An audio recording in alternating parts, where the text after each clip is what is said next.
Hello everybody, it's Robert, and today I am doing a flip through of the Inversion Tarot.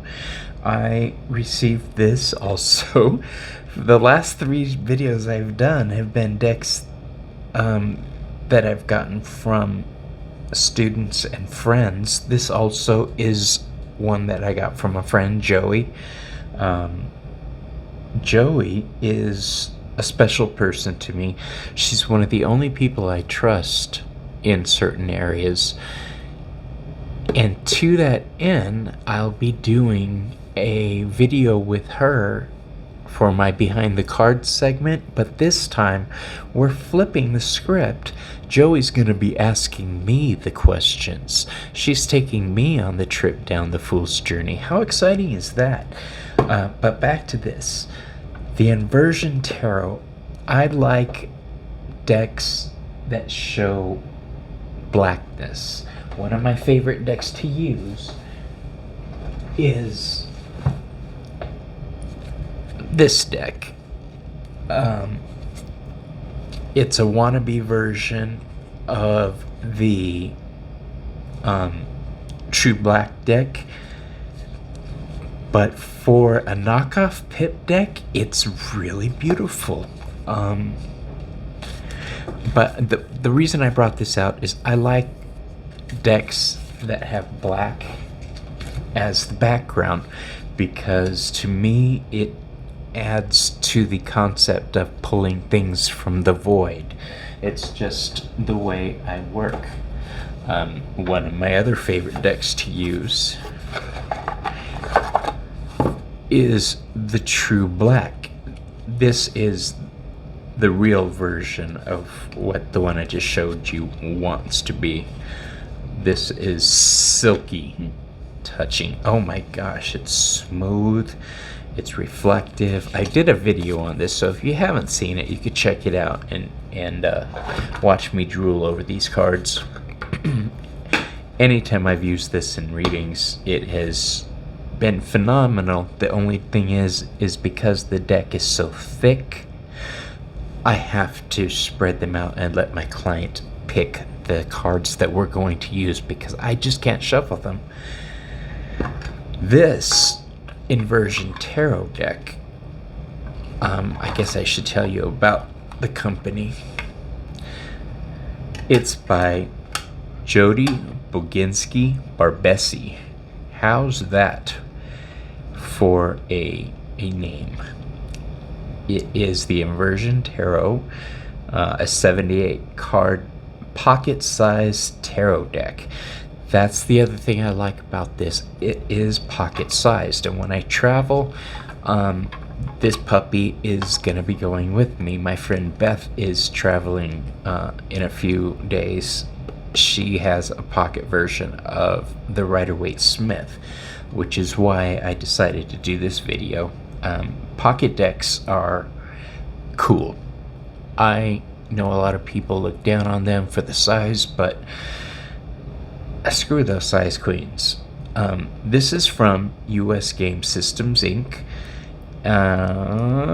It does have an ISBN number. Alright, I'm very big about making sure your decks have an ISBN number. If it doesn't, then there's a very good chance that it is a knockoff deck if it's listed in cards or games or something like that instead of books. It's probably a knockoff. Okay, now the size of these cards is lovely. I love the tin. I'm getting used to these. A couple of my smaller decks have tins, and I like it. They're easier to stack, believe it or not, like this. Okay, so the backing of these cards, beautiful. The thickness of these cards, playing card thickness, okay, which means they're easy for me to shuffle. Now, let's do the walkthrough. Here's the thing about the US game systems that I pointed out before, okay? They, a lot of the times, put the copyright information on the card somewhere. I don't like that. Yes, I could look past it, and yes, I do look past it, but I don't want to have to look past it. Okay? When you get a tarot deck, it's entering into a relationship with your cards. Okay? If your partner has something about them that you just can't get past, that relationship isn't going to work until you get past it. Okay? There's so many tarot decks out there that I have the option of saying, nope, don't want to use any ones that have writing on the face. Because to me, it gives it the appearance of a game instead of a tool, if that makes sense. I think that's what it is. It makes the mental shift in my head that this is a game, and to me, tarot is not a game. It is a tool used for bringing clarity and understanding into your life and the lives of your clients. But, alright, let's do this. The Fool. I just posted a thing that says the Fool brings change, which is true. The Fool is Uranus energy, upheaval. Okay, starting off on that new journey. The Magician card, willpower.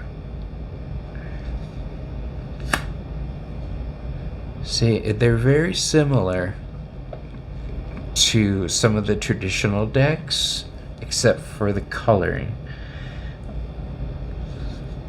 High Priestess is the moon.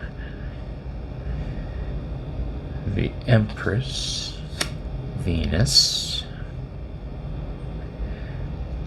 The Emperor, Aries. The Hierophant, Taurus. The Lovers, Gemini. Here's the thing, on this particular picture, there's 3 people plus an angel. That goes contrary to my traditional understanding of the cards, where it's just 2 people brought together by spirit. This adds another element. It could, I guess, also be read as a triad or a 3-way relationship.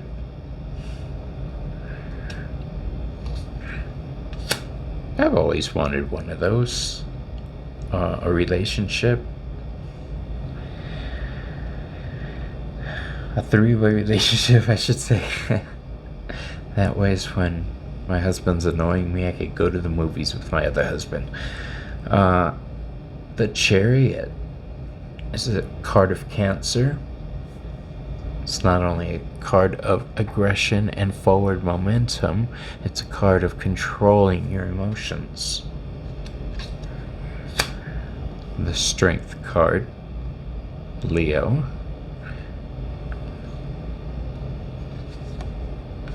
The Hermit card, Virgo.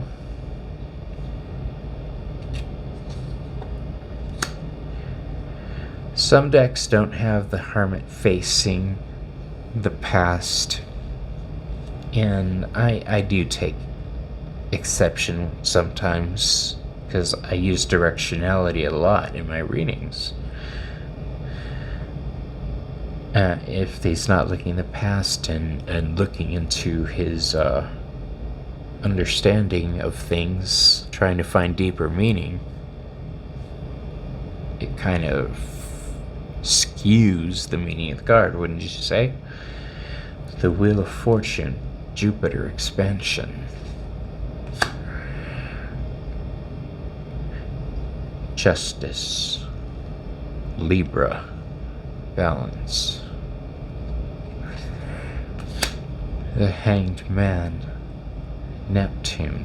Neptune is the planet of illusions.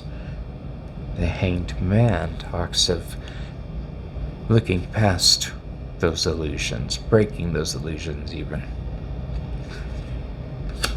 Death, Change, Scorpio.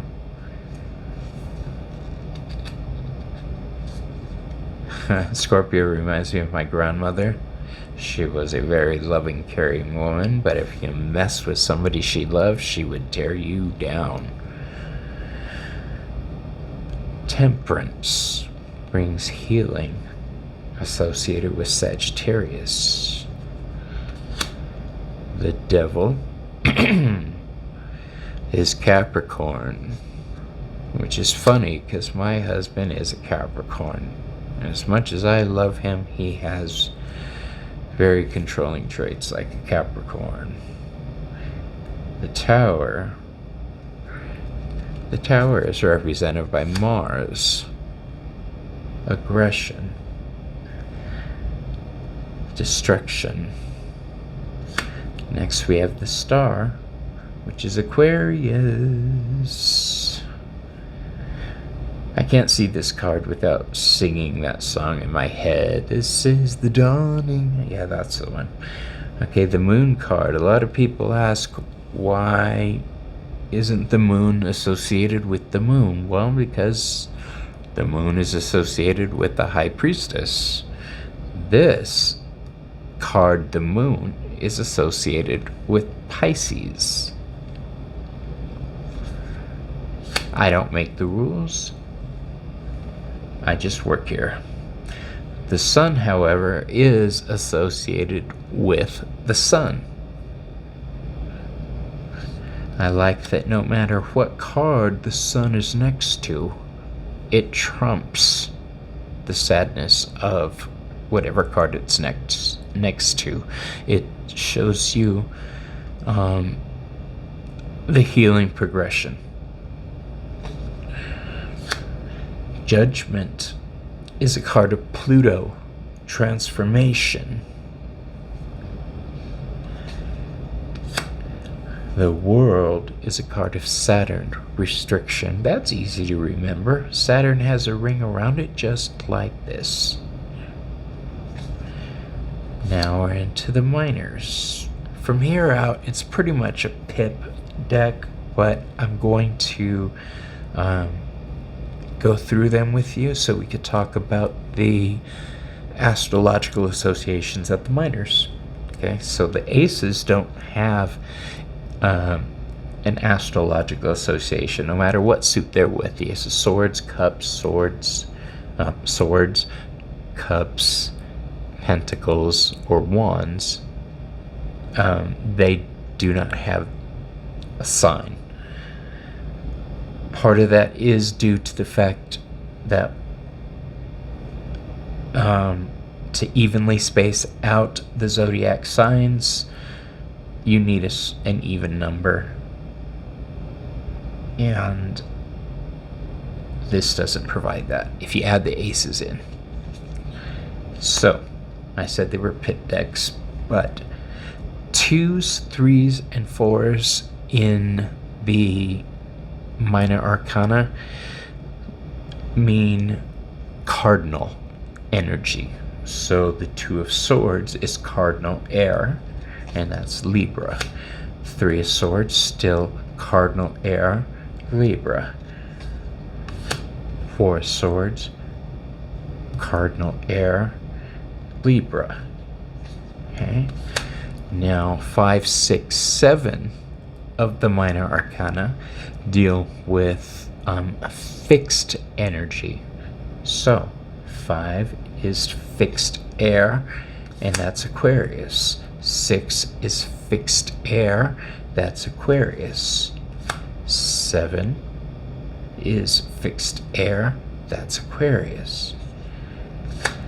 8, 9, and 10 of the minor arcana is mutable energy. So Eight of Swords is mutable air, Gemini. Mutable air, Gemini. Mutable air, Gemini. Now, the court cards, it's a personal preference for you guys, how you want to add associations with astrology into it. I don't use astrology in the court cards. There is a way to do it, where the pages don't have an association in the same way that the aces don't have the same way. So this would not have one, but the knight becomes, I can't remember the order, if it's cardinal, fixed, or mutable, but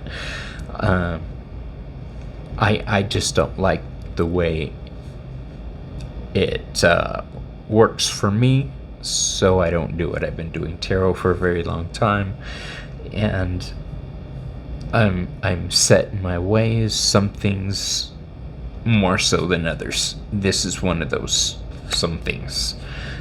Okay, so we'll just skip through the court cards. Now we're back into the aces have no astrological association, right? Wands are the element of fire, so the 2s, 3s, and 4s are cardinal fire. All right, cardinal fire is Aries energy, so 2 of Wands, Aries, 3 of Wands, Aries, 4 of Wands, Aries. I do like this pip deck.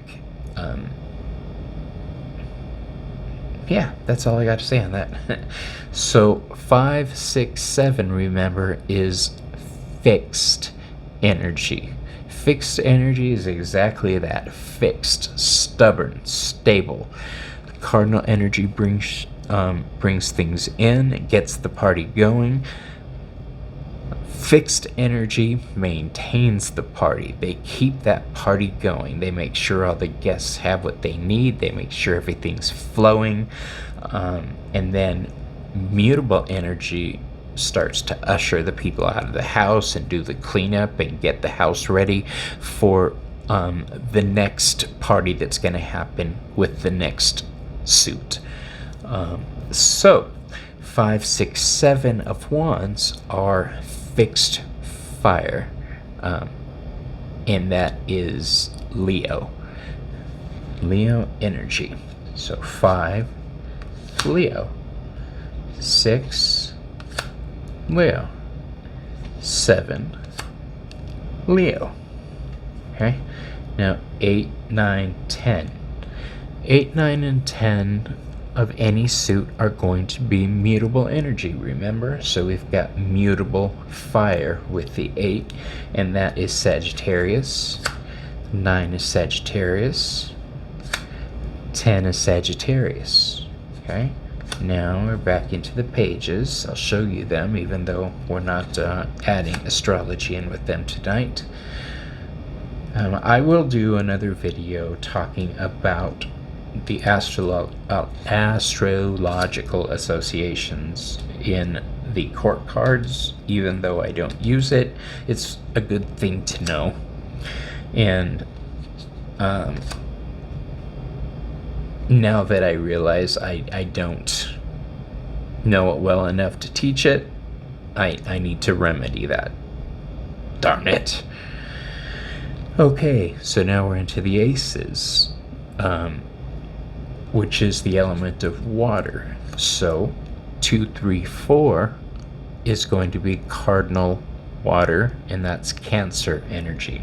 Okay, so 2, 3, 4. Okay, Cancer energy is the same energy as the Chariot, remember? It's aggressively calm is one of the ways I like to say it. They lead with love and empathy and emotion, but that takes a certain level of control. Okay, 5, 6, 7, that's fixed water, and fixed water is Scorpio. Okay, remember that's the death card. Okay, and then 8, 9, 10. This is mutable water, and that's Pisces energy. Okay, and you can refer back to the major arcana. We know that mutable water is Pisces, and we know that Pisces is the moon card. So one of the things you can add into your readings is if you have the 8 of Cups, you know that's stability. With the 8, fortitude, but you also know that Pisces is looking to express themselves in a certain way. Okay, and without seeing cards next to it, it's harder to show you, but Pisces, Pisces, Pisces. Then you got the Page of Cups, which would not have an astrological association. Then the Knight of Cups, in this deck they're called the Horsemen. So the Knight, the Queen, and the King, one of them would be cardinal, fixed, immutable. The more I think about it, I think the Kings would probably be cardinal energy. I don't know. I'll look it up. In fact, I have a deck, a Ciro Marchetti deck, I believe, Tarot of Dreams, and on it they have the astrology for the court cards. I'll do a flip through on that. The Pentacles, the element of Earth. Remember, aces don't have an astrological association, okay? But the 2, 3, and 4 do. That's cardinal Earth. That's Cancer and Capricorn. Excuse me. So the 2 is Capricorn, the 3 is Capricorn, and the 4 is Capricorn. Okay, and we know that Capricorn energy deals with stability in your home life, your financial life, your earthly life. Okay, which the 3 of Pentacles deals with collaborating with others at work in a physical realm. The 4 is holding on to what you have. It's called the Miser card. So you can see the associations of astrology. When you add into that the Hebrew letters association for the majors, it makes it so much easier reading tarot. We'll get to the Hebrew letters eventually. The 5, 6, 7 is fixed Earth, and that's Taurus. We know Taurus is the bull, and I was going to say pig-headed. No, bull-headed. Okay, so the 5 of Pentacles, Taurus. 6 of Pentacles, Taurus. The 7 of Pentacles, Taurus. And when you start adding the astrological association in, the 7 of Pentacles, wondering if you have enough, when you add the Taurus into that, it gives you an area where you're wondering if you have enough. Your home life, your health. The 8, 9, and 10 is mutable Earth, and mutable Earth is it's Virgo, okay? So we've got the 8, 9, and 10 represents Virgo energy. Oh my gosh, I need to eat. The Page of Pentacles doesn't have a sign, and the Knight, Queen, and King would be Cardinal Fixed Immutable or Cardinal Fixed Immutable. I'm not sure. I'll look into it for you guys. So that is how you add astrology into the cards, and we did a flip through at the same time. How cool was that? All right, so we will be doing more. I like the way this video went, except for my brain fart at the end. I am diabetic, so I think I better go eat, you guys. I'll talk to you later. Ciao.